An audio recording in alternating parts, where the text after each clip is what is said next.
Student 12th mathematics chapter number 8 volume number 5 में आपका स्वागत है।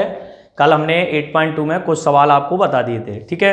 आज हम कुछ सवाल और बताते हैं। जैसे थर्ड क्वेश्चन है, function of x is equal to log sin x, और वो क्या पूछ रहा है, x belongs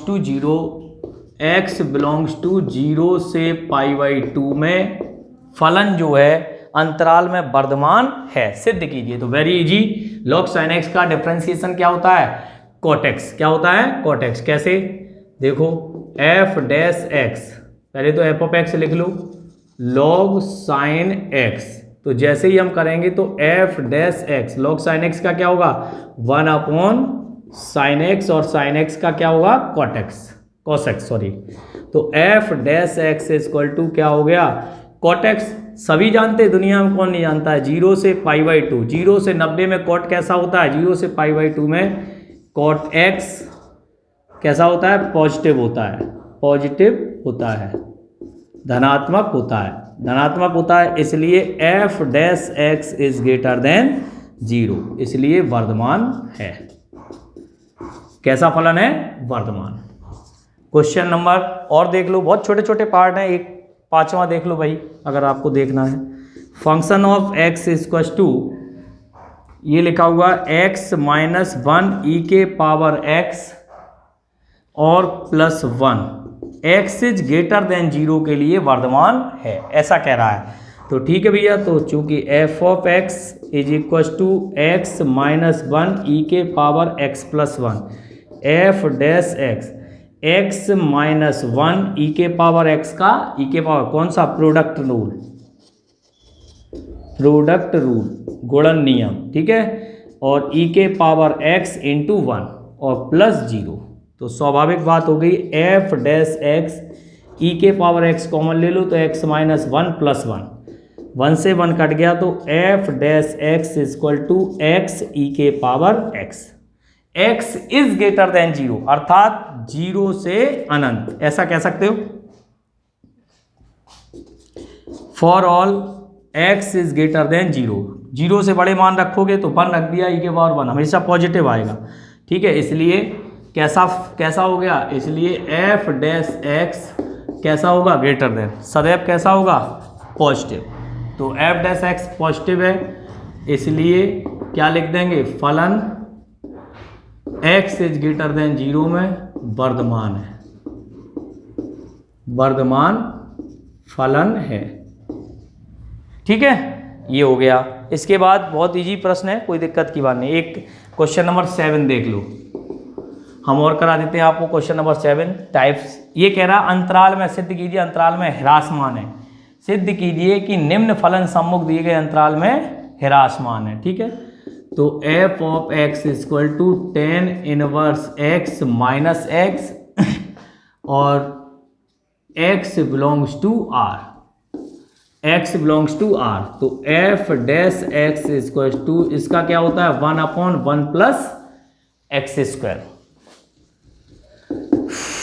1/1 plus x square और माइनस के 1, x का क्या हो जाएगा 1, तो f dash x equal to, LCM ले लें 1, और ये हो जाएगा minus x square upon 1 plus x square. f dash x क्या बचा, माइनस x स्क्वायर और 1 plus x square. For all x belongs to r। अब आप x की कोई भी वैल्यू रखो, लेकिन अगर आप इसको देखें तो ये फंक्शन तो चलो चल जाएगा, पॉजिटिव होगा माइनस, लेकिन हम अगर यहाँ देखें तो ये नेगेटिव आ रहा है, कोई भी वैल्यू माइनस की रख रहे सपोज, लेकिन क्या होगा, चूंकि इसलिए f dash x is less than 0, इसलिए ह्रासमान फलन है। कैसा फलन है, ह्रासमान फलन है, ठीक है। ये नेगेटिव होने के कारण ये पूरा टोटल नेगेटिव हो जाएगा, वैसे तो ये पॉजिटिव होगा, लेकिन for all x belongs to r के लिए f डैश x कैसा होगा, लेस देन। वैसे तो हमने, और ये 8वां कल हमने बता ही दिया था। 9वां देख लो भाई, बहुत इजी है 9वां भी, इधर देख लेते हैं 9वां। 9वां में क्या करेंगे, f of x is equal to 3/x plus 5,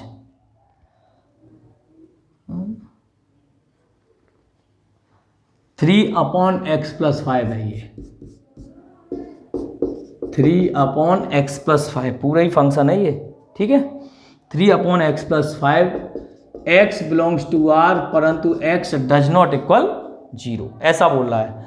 कोई बात नहीं है, तो f डैश x क्या बन जाएगा, divide rule x+5 x+5 into 0 -3 × 1। ध्यान से देखें तो f डैश x -3x+5 का होल स्क्वायर। निश्चित तौर पर वो कह रहा है कि x डज नॉट इक्वल 0 और x बिलोंग्स टू r।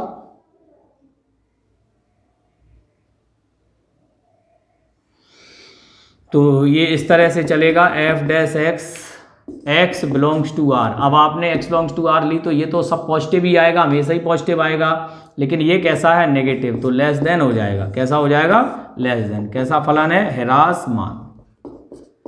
हिरासमान फलन है। तो इसे बहुत इजी क्वेश्चन है। और ये जो 11, 12, 13, 14 हैं, ये तो हम पहले ही उनका अंतराल आपको ज्ञात करवा चुके हैं, ठीक है ना। और 15वां सवाल हमने कल आपको बता ही दिया था, उदाहरण 15 है। इसमें न्यूनतम मान पूछा, उसमें क्या पूछा था, उसमें पूछा था आपसे ए के मान समूह, तो हमने बताया था उसको ग्रेटर देन एंड इक्वल रख देंगे, ठीक है। तो वो वर्धमान के लिए, तो उसके लिए आपको क्या मिल जाएगा, न्यूनतम मान।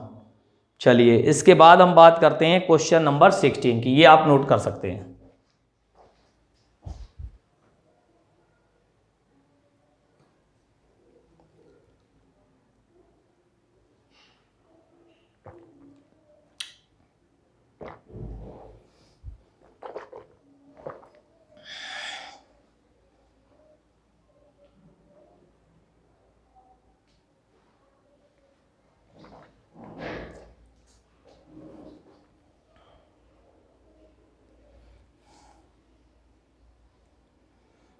बस इसमें क्या है कि देखो एक बात और समझ लें कि आपको इसमें कहीं भी कोई दिक्कत नहीं है, लेकिन समस्या क्या है कि आप जब तक करेंगे नहीं, जब तक आपकी समझ में नहीं आएगा। इन क्वेश्चनों में अंतराल निकालने का तरीका मैंने आपको सिखाई दिया है ना। तो वो अंतराल हर एक बार वही निकलेंगे, ठीक है। तो उस तरीके से आप निकालना, उसको कहीं कोई दिक्कत हो तो फिर भी पूछ सकते हैं आप।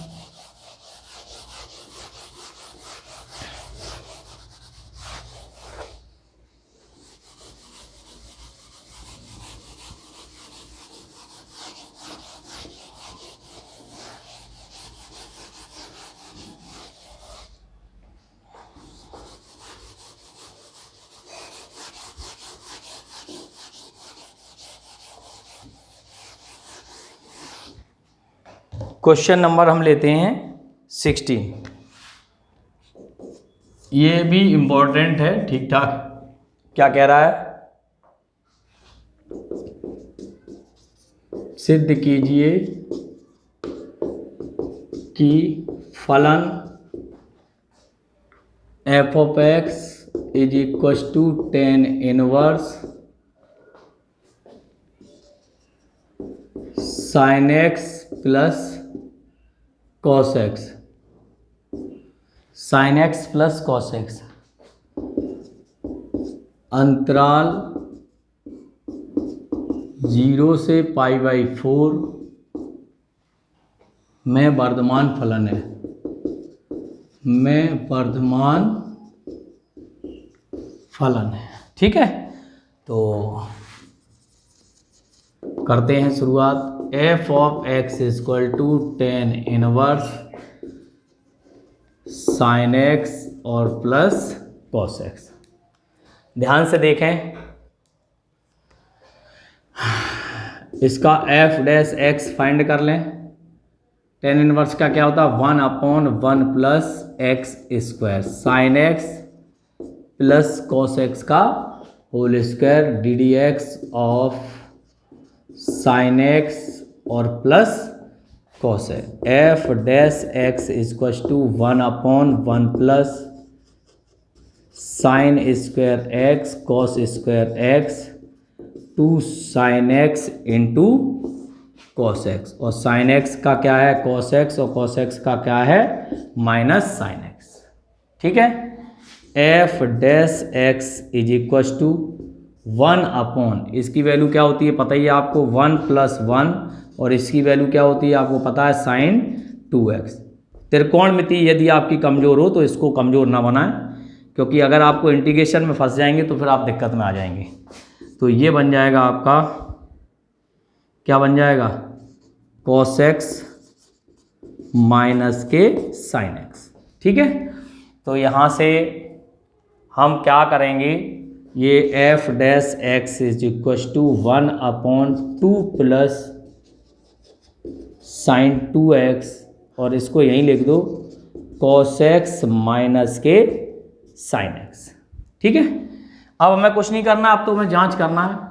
तो 0 से π/4 में, अंतराल 0 से π/4, तो 0 से π/4 में बचा ही क्या है, 0 लेना नहीं है, π/4 लेना नहीं है, केवल क्या लेना है, π/6 लेना है, तो ले लो। तो π/6 यहाँ रखेंगे तो f डैश x में चूंकि cos x minus sine x, तो cos π/6 और sin π/6, cos π/6 कितना होता है 1/2, और sin π/6 कितना होता है, cos π/6 होता है √3/2, और ये होता है 1/2। तो ये कैसी आ गई, पॉजिटिव, कैसी आएगी, पॉजिटिव। और नीचे वाला तो ऑलरेडी 2 + sin 2x है, तो 2 + sin π/3 हो जाएगा।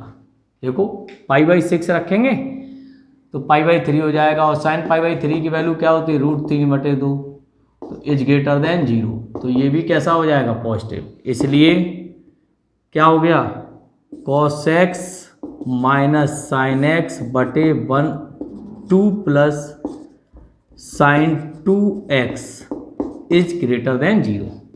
इसलिए f dash x is greater than 0। कैसा फलन है, वर्धमान फलन है। बोलो भाई, आ गई समझ में? मेरा कहने का मतलब है हमने यहाँ पे जांच कर ली, क्या कर ली, जांच। तो अंतराल में जांच, तो जब जांच करेंगे तो ये हमने पहले अंश का ले लिया cos x minus sine x, cos π/6, cos 30 की वैल्यू क्या होती है √3/2, और sin 30 की वैल्यू क्या होती है 1/2, तो √3 तो बड़ा ही है, तो √3/2 में से 1/2 जाएगा, हाफ है, और √3 1.732 होता है, बड़ा होता है, तो इसलिए कैसा होगा, पॉजिटिव। हमने लिखा है ना, पॉजिटिव वैल्यू आएगी। और 2 + sin 2x ये ऑलरेडी प्लस में है, और sin π/3 आएगा तो ये पॉजिटिव आएगा, तो दोनों पॉजिटिव हो गए, ये तो निश्चित है पॉजिटिव हो गए, तो पॉजिटिव हो गए तो इज ग्रेटर देन 0 आएगा, 0 से बड़ा, 0 से बड़ा आएगा तो f डैश x बड़ा हो गया, किसमें, 0 से π/4 में। तो इसलिए हम कह सकते हैं कि ये जो फलन है वो कैसा है, वर्धमान फलन है। तो इस तरीके से आपने देखा कि ये एक्सरसाइज भी आपकी कंप्लीट हो गई है। हमने केवल आपको 11, 12, 13, 14 इसलिए नहीं कराए क्योंकि पीछे हम बहुत इस टाइप के 4-5 क्वेश्चन करा दिए हैं। ठीक है, तो अभी आप इसको नोट कर लें, फिर अभी हम आगे चलेंगे, आगे अभी दूसरा टॉपिक शुरू होगा।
ठीक है भैया, मैंने आपको जो यहाँ पे बताया है, एक तो हमने ये बताया आपको कि स्पर्श रेखा की जो ढाल होती है वो क्या होती है ना, स्पर्श रेखा का जो समीकरण होता है वो क्या होती है, और स्पर्श अविलंब की प्रवणता क्या होती है, और अविलंब का समीकरण क्या होता है। तो हमने बात की है, यहाँ पर एक हमने वक्र लिया है, ये वक्र है y equal to f of x, इससे कोई स्पर्श रेखा स्पर्श करती हुई जा रही है किस बिंदु पर, P पर, जिसके निर्देशांक क्या हैं, x1, y1, x1, y1, ठीक है, ये x1, y1 है, ये स्पर्श बिंदु कहलाता है, ये अविलंब है, ठीक है। तो इस पर हमने लिखा वक्र y equal to f of x के किसी बिंदु x1, y1 पर स्पर्श रेखा की ढाल, ढाल का मतलब आपने 11th क्लास में पढ़ी होगी, जिसको हम प्रवणता भी कहते हैं, क्या होती है, dy dx, और वहां पर हमने क्या पढ़ा था, m, तो m जो होती है वो यहाँ dy dx होता है, और किस पर होती है, x1, y1 पर, ठीक है। m को हम 11th क्लास में जब पढ़ते थे तो रेखा में हम उसको क्या कहते थे, ढाल, ठीक है। तो इसी प्रकार y बराबर एफ ऑफ एक्स के किसी बिंदु x1, y1 पर स्पर्श रेखा का जो समीकरण होता है वो y minus y1 is equal to m पढ़ा था हमने, m की जगह में क्या यूज करना होगा, dy dx, क्योंकि वक्र की स्पर्श करता है, किस बिंदु पर करता है, उस बिंदु पर उसको संतुष्ट भी कराना पड़ता है। तो हमने लिखा हुआ है at the point of dy dx x minus x1, y minus y1 is equal to dy dx x1 y1 और x माइनस x1। अगर हम बात करें अविलंब की, किसकी बात करें, अविलंब, तो ये क्या है, अविलंब है। तो बेटा जब अविलंब की बात करते हैं तो वक्र y equal to f of x के किसी बिंदु पर मतलब x1, y1 पर अविलंब की प्रवणता, किसी बिंदु का मतलब यहाँ x1, y1 लिख लेना, x1, y1 पर अविलंब की प्रवणता। तो जो अविलंब की प्रवणता है वो क्या होती है, माइनस के 1 upon dy dx x1, y1, अर्थात ये माइनस में चली जाती है और अपॉन में dy dx हो जाती है, माइनस 1 अपॉन m होती है। लंब रेखा की प्रवणता क्या होती है, माइनस 1 अपॉन m, तो m की जगह क्या आ गया, dy dx और x1, y1, तथा बिंदु अगर हम इसकी बात करें x1, y1 पर अविलंब का समीकरण, तो x1, y1 पर अविलंब का समीकरण पढ़ेंगे y माइनस y1 बराबर minus 1 upon dy dx x1, y1 और x माइनस x1। ये अपने फॉर्मेट होते हैं, बिना इन फॉर्मेटों के कोई काम नहीं चलेगा। इसके बाद कुछ इसकी विशेष स्थितियां होती हैं, वो भी मैं आपको बता दूं।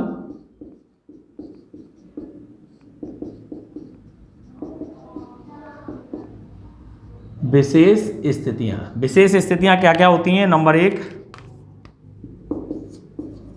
जब स्पर्श रेखा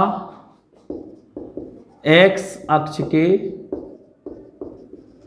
समांतर या y अक्ष पर लंब हो, y अक्ष पर लंब हो, तब हम क्या लिखते हैं वो चीज देखें। तो इस स्थिति में क्या होगा, थीटा बराबर 0 डिग्री हो जाएगा जब x अक्ष के समांतर होगा, अर्थात हम जो पढ़ते हैं dy dx इक्वल टू 0, हम इसको क्या पढ़ते हैं, dy dx बराबर 0, क्योंकि tan थीटा 0 हो जाता है, इसलिए कोई दिक्कत की बात नहीं, थीटा बराबर 0 डिग्री इसलिए हो जाता है, ठीक है। सेकेंड पॉइंट, ये बहुत मोस्ट इंपॉर्टेंट, जब स्पर्श रेखा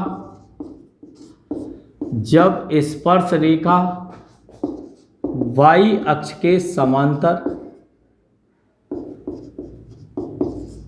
y अक्ष के समांतर या x अक्ष के लंब हो, अर्थात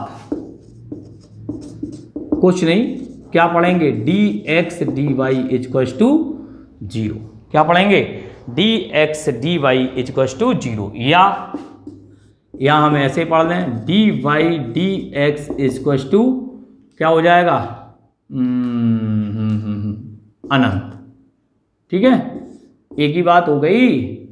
तो इसी को तो लिख दिया 1/0, तो dx dy बराबर 0, ठीक है, अनंत यानी कि tan 90 हो जाता है। यहाँ थीटा का मान कितना होता है, 90 डिग्री, तो इसलिए दोनों की कंडीशन चलती है।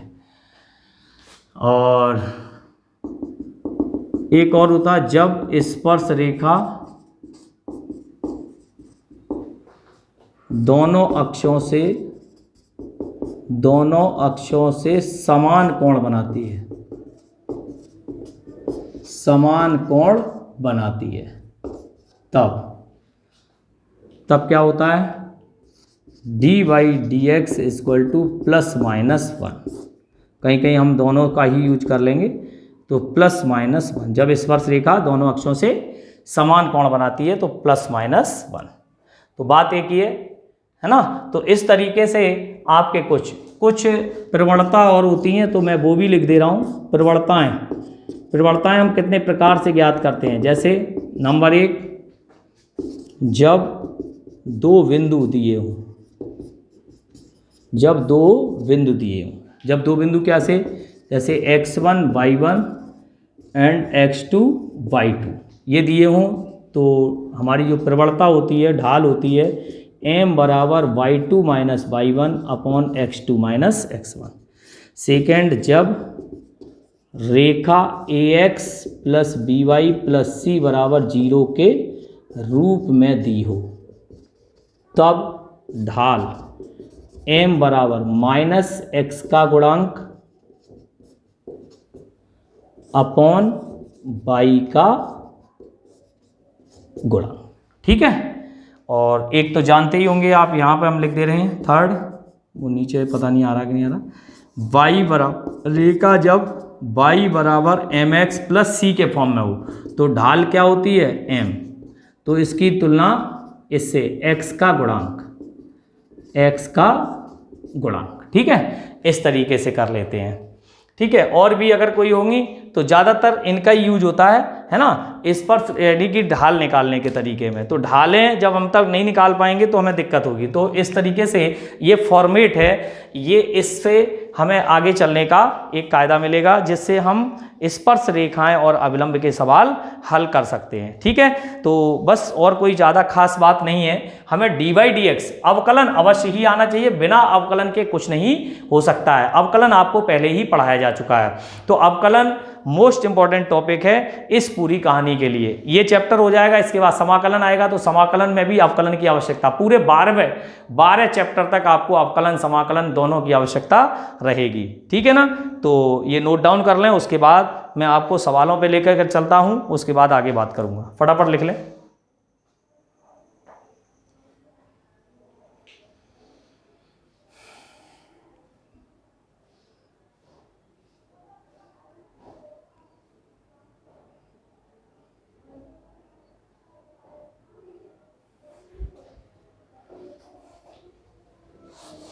ठीक है, लिख लिया होगा आपने। अब हम चलते हैं सवालों की ओर। ठीक है, इसको रफ करके थोड़ा बहुत आपको अभी बताएंगे, 2-4 सवाल जो भी हो जाएंगे इस पीरियड में।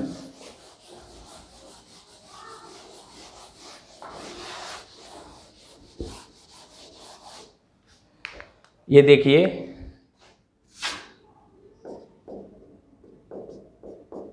एग्जाम्पल नंबर 16, शायद 16 ही है। हाँ, तो एग्जाम्पल 16 की बात कर लेते हैं। वक्र है x की पावर 2/3 y की पावर 2/3 इज इक्वल टू 2 के बिंदु 1,1 पर स्पर्श रेखा तथा अविलंब का समीकरण ज्ञात कीजिए। ओके, तो ध्यान से देखेंगे हम क्या करेंगे। सबसे पहले वक्र जो दिया गया है, चूंकि वक्र है x की पावर 2/3 और y की पावर 2/3 इक्वल टू 2, इसका x के सापेक्ष अवकलन करेंगे तो क्या हो जाएगा, 2/3 x की पावर 2/3 यानी कि -1/3, 2/3 और y की पावर -1/3। ठीक है, इज इक्वल टू क्या हो जाए, हाँ यहाँ पे क्या हो जाएगा, y का और करेंगे तो dy dx इक्वल टू, ये बहुत जरूरी है, y का x के सापेक्ष जब करते हैं तो dy dx 2/3 या करके x की पावर -1/3, y की पावर -1/3 और dy dx इक्वल टू 0, या y की power -1/3 dy dx is equal to -x की पावर -1/3, या dy dx is equal to -x की पावर -1/3 -y की पावर 1/3। इसी को हम ऐसे लिख दें, y की पावर 1/3 और x की पावर 1/3।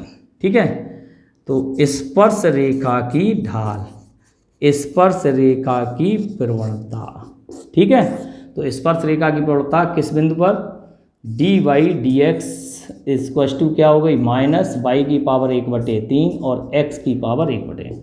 अब वो कह रहा है बिंदु 1,1 पर, तो 1,1 पर dy dx, देखो ध्यान से, तो -1 की पावर 1/3 और 1 की पावर 1/3 कितनी आ गई, -1। ठीक है, तो ये आ गई स्पर्श रेखा की ढाल। ठीक है बेटा, अब आप देखेंगे, अब हमने क्या किया, जो हमसे पूछा जा रहा है वो हम काम करेंगे। जो हमसे पूछा जा रहा है, तो पूछा क्या जा रहा है, स्पर्श रेखा और अविलंब के समीकरण। हमसे ढाल थोड़ी नहीं पूछी गई, अगर केवल ढाल पूछी जाती तो हम उस तरीके से काम करते। तो हमसे तो ये पूछा गया है कि स्पर्श रेखा का समीकरण, तो लिखेंगे बिंदु x1 y1 पर स्पर्श रेखा का समीकरण क्या हो जाएगा, y - y1 dy dx x1 y1। अभी याद करने के लिए बार बार लिखें आप, हमें तो याद है। अब 1,1 पर किस पर, और y - y1, ये x1 हो गया, ये y1, और dy dx कितना आया, -1। देखो ध्यान से, ये -1 आया, और x - 1, y - 1 x + 1, या x + y -2 बराबर 0। ये हो गया स्पर्श रेखा का समीकरण, अर्थात स्पर्श रेखा का समीकरण।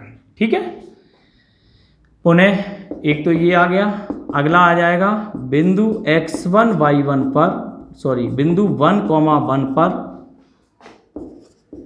अविलंब का समीकरण, अविलंब का समीकरण। तो अविलंब के समीकरण के लिए हम सूत्र का यूज करेंगे। तो अविलंब का समीकरण क्या होता है, y - y1 is equal to -1/dy dx x1 y1 x - x1। Okay, यहाँ y - 1 और -1/-1, बस ये ध्यान रखना, और x - 1, y - 1 माइनस प्लस 1 हो गया, x - 1 हो गया, तो y - 1 बराबर x - 1, या ऐसे लिख दो x - y is equal to 0। ये आपका अविलंब का समीकरण, अविलंब का समीकरण। तो इस तरीके से ये बहुत अच्छा प्रश्न है, 3 नंबर के लिए बहुत ही शानदार, 3 मार्क्स का आता है। 3 मार्क्स के मैंने आपको बताया नहीं होगा, अगर नहीं बताया हो तो लिख लो। चैप्टर 8 जो है वो मैक्सिमम मार्क्स 6 का है, और 3 + 3 के 2 क्वेश्चंस आने वाले हैं। ये जितनी एक्सरसाइज आज, जैसे ये अपनी जो स्पर्श रेखा अविलंब है, ये तीसरा टॉपिक चल रहा है, अभी इसके बाद सन्निकटन आएगा और इसके बाद आएगा उच्चिष्ट निम्नेश। तो ये 3 मार्क्स के 2 क्वेश्चंस आपके पास आएंगे परीक्षा के अंदर, आपसे जो भी पूछा जाए वो आप निकाल सकते हो। ठीक है, तो ये बहुत ही शानदार और उम्दा प्रश्न था, ये मैंने आपको करा दिया। अभी एग्जाम्पल और 17 कराता हूँ, इसको आप आराम से नोट डाउन कर सकते हैं।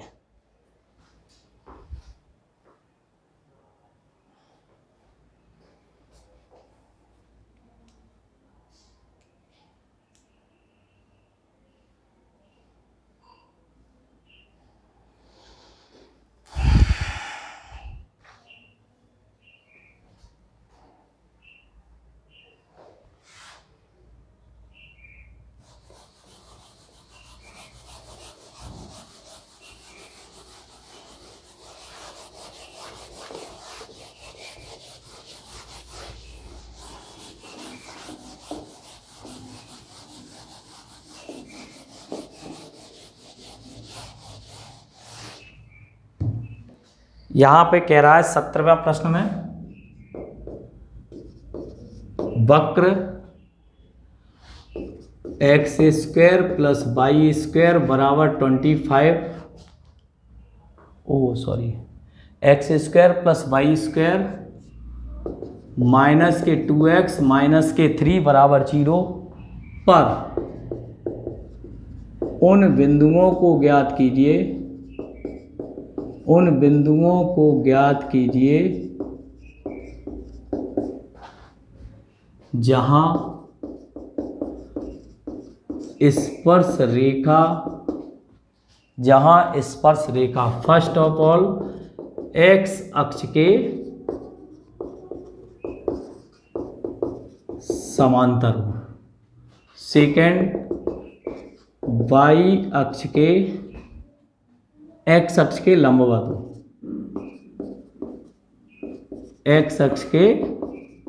लंबवत हो, और थर्ड दोनों अक्षों से, अभी आया था दोनों अक्षों से समान कोण, अभी मैंने सूत्र लिखाया समान कोण बनाती है, दोनों अक्षों से समान कोण बनाती है। तो आपको बताया था ये tan 45 अंश बनाती है इसलिए। तो बच्चों बहुत शानदार उम्दा प्रश्न है, वेरी मोस्ट इंपॉर्टेंट। इस टाइप का जो भी प्रश्न होता है वो बहुत ही शानदार होता है, बहुत इंपॉर्टेंट होता है। तो हम बात करते हैं सबसे पहले वक्र का समीकरण। तो जो वक्र का समीकरण दिया गया उसकी बात कर लेते हैं। X square plus y square minus 2x minus 3 बराबर 0, शायद यही दिया गया है ना। तो सबसे पहले हमें डी बाई डी एक्स स्पर्श रेखा की ढाल चाहिए। तो स्पर्श रेखा की ढाल के लिए हमें क्या करना होगा, differential with respect to x, differential with respect to, तो इसका क्या हो गया 2x 2y d y d x minus के 2 माइनस 0 बराबर 0, 3 का क्या हो गया 0 और x का 1। यहाँ से 2 का डिवाइड कर दो, या x plus y d y d x minus 1 equals to 0, या y d y d x is equals to 1 minus x, या d y d x is equals to 1 minus x upon y. स्पर्श रेखा की ढाल आ गई। अब हमसे ऐसा नहीं कहा है कि इस बिंदु पर, अगर बिंदु देता तो हम इसमें रख देते। अब हमसे जो जो बातें कही हैं, तो फर्स्ट ऑफ ऑल उसने कहा है स्पर्श रेखा एक्स अक्ष के समांतर है। तो हम जानते हैं प्रतिबंध, हम जानते हैं क्या प्रतिबंध होता है, अभी लिखाया था प्रतिबंध, अभी लिखाया था भैया, क्या प्रतिबंध लिखाया था, ध्यान करो। हमने लिखाया था डी वाई, अगर एक्स अक्ष के समांतर है तो डी वाई डी एक्स बराबर 0, तो डी वाई डी एक्स बराबर 0 रखेंगे।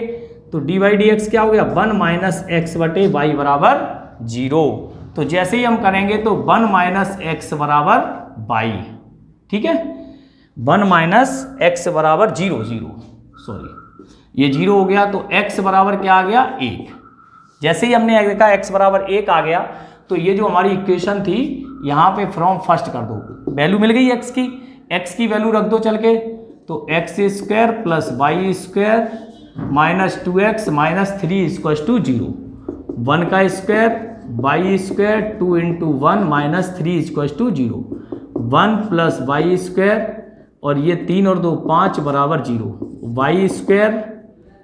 वाई स्क्वायर माइनस 4 बराबर 0, तो वाई स्क्वायर बराबर 4, तो वाई बराबर प्लस माइनस 2। इसलिए बिंदु आ गया अपना क्या 1,2 एंड 1,-2, ठीक है। एक तो ये हो गया। नेक्स्ट अगर हम बात करें सेकेंड थिंग, क्या कह रहा है, जब स्पर्श रेखा वाई अक्ष के समांतर है, वाई अक्ष के एक्स अक्ष के लंब है, या वाई अक्ष के समांतर है, तो कोई दिक्कत नहीं है। तो क्या करते हैं d x d y equals to 0। मैंने 2 बातें लिखाई थी, डी वाई डी एक्स बराबर अनंत या डी एक्स डी वाई बराबर 0। तो डी एक्स डी वाई उल्टा कर दो तो y upon 1 minus x equal to 0 हो जाएगा। जैसे ही हमने देखा तो या y equal to 0 from first वक्र में रख दें तो x square plus 0 minus 2x minus 3 equal to 0, x square minus 2x equal to 0।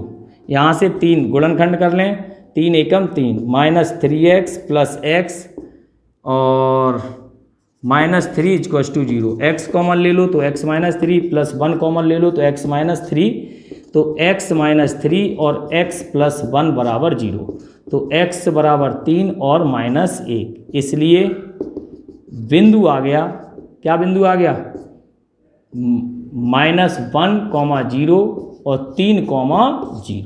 ये आपके दो बिंदु आ गए। अब देखो बात करते हैं तीसरे बिंदु की। तो तीसरा बिंदु अगर आपको चाहिए तो लिखा हुआ है तीसरा बिंदु क्या कह रहा है, जब स्पर्श रेखा दोनों अक्षों से समान कोण बनाती है। क्या करती है, समान कोण बनाती है, अर्थात थीटा बराबर π/4। ठीक है, अर्थात डी वाई डी एक्स बराबर क्या हो जाएगा, अर्थात डी वाई डी एक्स बराबर 1, प्लस माइनस 1 होता है लेकिन 1 से ही काम चल जाएगा। तो डी वाई डी एक्स क्या आ गया, 1 माइनस एक्स, तो 1 माइनस एक्स बराबर y, तो y की जगह क्या आ गया, 1 माइनस एक्स फ्रॉम फर्स्ट। अब कुछ नहीं बचा है, सीधे सवाल को वहाँ पे रख दें। तो y की वैल्यू कहाँ रखना है, समीकरण 1 में। तो y की वैल्यू समीकरण 1 में रखेंगे तो y की जगह रखेंगे तो एक्स स्क्वायर 1 माइनस एक्स का whole square minus 2x minus 3, x square plus 1 plus x square minus 2x minus 2x minus 3, यहाँ से 2x स्क्वायर माइनस 4x और माइनस 2 इक्वल टू 0, ऐसा कुछ बना है, या x square minus 2x minus 1। ठीक है, और ध्यान से देखें ये हमारा श्रीधराचार्य से हल होगा। किससे, श्रीधराचार्य से, श्रीधराचार्य सूत्र लगाना है। ठीक है, श्रीधराचार्य सूत्र लगा करके x की वैल्यू आ जाएगी आपकी 1 प्लस माइनस √2, क्या आ जाएगी, 1 प्लस माइनस √2, और ये मान उठा के यहाँ रख देना फ्रॉम थर्ड में, तो y का मान आ जाएगा ये लगभग में प्लस माइनस √2, ऐसा कुछ आएगा। ठीक है, प्लस माइनस √2 आ गया। तो इनकी जो भी वैल्यू आई है ये बिंदु बन जाएंगे। थोड़ा सा काम आपको करना होगा, यहाँ श्रीधराचार्य सूत्र लगाना होगा, और सूत्र के बाद में ये आपका डेफिनेट x और y के मान आएंगे। जो x और y के मान आएंगे, एक बार इसको ले लेना प्लस में, एक बार इसको प्लस में ले लेना, यही आपका आंसर होगा। तो आज आपने देखा कि मैंने स्पर्श रेखाएं और अविलंब का जो टॉपिक था वो मैंने स्टार्ट कर दिया है। अगर आप चाहें तो इसके 1-2 एग्जाम्पल्स है ना, और शुरुआती दौर के 8.3 में 5-6 सवाल तो बड़े आराम से, बहुत ही इजी क्वेश्चन है, उनको आप बना सकते हो। बनाने को तो मैंने जो बताना था वो मैंने बता दिया, बहुत ज़्यादा कठिन नहीं है। कल इसके क्वेश्चन अगले लेक्चर में और करा दिए जाएंगे। ठीक है, तब तक के लिए आप देख लें थोड़ा सा। ठीक है, तो आज इतना ही पढ़ाएंगे, है ना। आज के लिए ये टॉपिक समाप्त है। कल हम इसी से आगे चलेंगे। जब तक आप इसकी प्रैक्टिस करें, सूत्र याद करें, कैसे क्या किया गया है, आज आप इसको देखें। Thank you so much.